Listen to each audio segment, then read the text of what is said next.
c'est sans doute l'adaptation la plus aboutie du jeu Resident Evil en film de zombies, et l'un des rares films d'horreur récents qui valent vraiment le détour. Comparé au premier volet de la saga cinématographique Resident Evil, celui-ci va encore plus loin. Il s'agit du nouveau film sur les risques biologiques, Bienvenue à Raccoon City, sorti fin 2021. L'histoire débute sur une route isolée de la ville de Raccoon City. Alors qu'il plaisante avec Claire, une autostoppeuse, un chauffeur de camion percute accidentellement une femme traversant la route. Pris de panique, ils descendent du véhicule pour vérifier son état, mais constatent qu'elle ne respire plus. Dans la confusion, ils ne remarquent pas que le corps a mystérieusement disparu, et qu'un chien présent dans le camion commence à lécher le sang répandu sur le sol. Claire trouve la situation étrange, mais le conducteur, ne voulant pas de problème, décide de poursuivre sa route sans se poser de questions. Peu après leur arrivée en ville, le chien, contaminé par le sang infecté, mute et attaque violemment son maître. Pendant ce temps, Claire arrive chez son frère Chris. En frappant à la porte, elle remarque un voisin qui l'observe d'un regard troublant. À l'intérieur, Claire partage avec Chris ses inquiétudes et lui montre une vidéo inquiétante. Un homme affirme que l'eau potable de Raccoon City a été contaminée et qu'une catastrophe comparable à celle de Tchernobyl est imminente. Chris, sceptique, pense qu'il s'agit d'une théorie du complot. Mais à peine a-t-il fini de parler qu'une alarme retentit dans toute la ville. Un message d'urgence provenant d'Umbrella Corporation est diffusé, confirmant que quelque chose d'anormal se prépare. Chris, étant policier, se rend immédiatement au commissariat pour en savoir plus. Restée seule, Claire remarque que le voisin, qui paraissait étrange plus tôt, se tient désormais à sa porte avec un comportement hostile. Soudain, il force l'entrée et tente de l'attaquer. Claire se défend, parvient à s'échapper et fonce en moto vers le commissariat. Au poste de police, Chris et ses collègues tentent de comprendre la situation. Le chef informe son équipe que 2 agents envoyés au manoir Spencer pour enquêter n'ont plus donné signe de vie. Il ordonne alors à un groupe de partir en hélicoptère pour les retrouver. De son côté, un certain Wesker reçoit un message confidentiel lui révélant que Raccoon City sera entièrement détruite à l'aube, et qu'un itinéraire d'évacuation lui a été préparé. Pendant ce temps, seul au poste, Léon, un jeune policier, écoute de la musique avec des écouteurs, inconscient du danger qui approche. Le chauffeur du camion infecté perd le contrôle de son véhicule et fonce à toute vitesse sur le commissariat. L'impact est violent, provoquant une énorme explosion. Pourtant, Léon ne réagit toujours pas, ce qui donne lieu à une scène presque comique. C'est seulement lorsque les flammes se rapprochent qu'il se réveille enfin, choqué.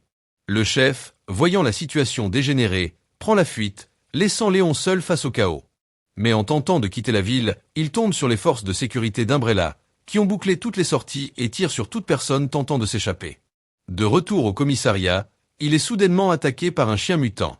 Claire arrive juste à temps pour lui sauver la vie. Ensemble, avec Léon, ils se réfugient à l'intérieur et constatent que les zombies s'amassent à l'extérieur. Leur seule chance est de retrouver Chris et son équipe pour fuir en hélicoptère. De leur côté, Chris et son unité arrivent au manoir Spencer et découvrent la voiture des agents disparus, vide. En suivant une traînée de sang, ils pénètrent dans le château et se séparent pour explorer les lieux. Très vite, ils réalisent que l'endroit est infesté de créatures mutantes. Chris et un collègue trouvent l'un des agents mutilé au 2e étage, attaqué par un scientifique transformé en monstre. Les choses s'accélèrent, des zombies surgissent de toutes parts. Chris tente de se défendre, mais l'un de ses coéquipiers est submergé et se fait dévorer. Même le pilote de l'hélicoptère est attaqué, laissant leur seule issue compromise. Pendant ce temps, Wesker et Gilles découvrent un passage secret qui pourrait leur permettre de quitter la ville. Mais alors que Gilles hésite à abandonner ses coéquipiers, un hélicoptère hors de contrôle s'écrase sur le manoir. Au commissariat, Léon et Claire entendent l'explosion et réalisent que leur plan d'évacuation devient encore plus incertain. Décidés à quitter les lieux, ils se dirigent vers l'armurerie pour s'équiper, mais sont interrompus par des cris venant du sous-sol. En explorant, Léon trouve un homme enfermé dans une cellule. Il s'agit du lanceur d'alerte de la vidéo de Claire. Il prétend connaître toute la vérité sur le désastre en cours et supplie Léon de le libérer. Hésitant, Léon s'approche, mais l'homme le prend par surprise et lui vole son arme pour l'obliger à ouvrir la cellule. Mais dès que la porte s'ouvre, un autre prisonnier, déjà transformé en zombie, bondit sur l'homme et le mord violemment. Léon est à son tour attaqué, mais Claire intervient et abat la créature. Malgré tout, le chaos continue de s'intensifier. Les zombies envahissent le commissariat, forçant Claire, Léon et le chef à fuir. Guidés par ce dernier, ils se réfugient dans un orphelinat abandonné qui cache un passage secret menant au manoir Spencer. Là, Claire se remémore des souvenirs d'enfance liés à cet endroit. Ils y croisent une étrange fillette qui leur fait signe de ne pas faire de bruit. Mais avant qu'ils ne comprennent la situation, le chef est soudainement attaqué et tué par une monstruosité surgissant des ténèbres. Terrorisés, Claire et Léon prennent la fuite. La créature les poursuit sans relâche. Juste au moment où tout semble perdu, la fillette intervient et neutralise la bête d'une force surhumaine. Claire la reconnaît comme étant une ancienne camarade de l'orphelinat, mais la jeune fille refuse de les suivre et leur remet simplement la clé du passage secret. En s'engouffrant dans le tunnel, ils découvrent un laboratoire secret où Umbrella menait des expériences horribles sur des enfants. Pendant ce temps, Wesker atteint une autre section du laboratoire où il affronte le docteur William, le scientifique derrière la catastrophe. Dans une confrontation tendue, il lui ordonne de lui remettre une précieuse fiole contenant le virus. William feint d'obtempérer, mais tente une attaque sournoise.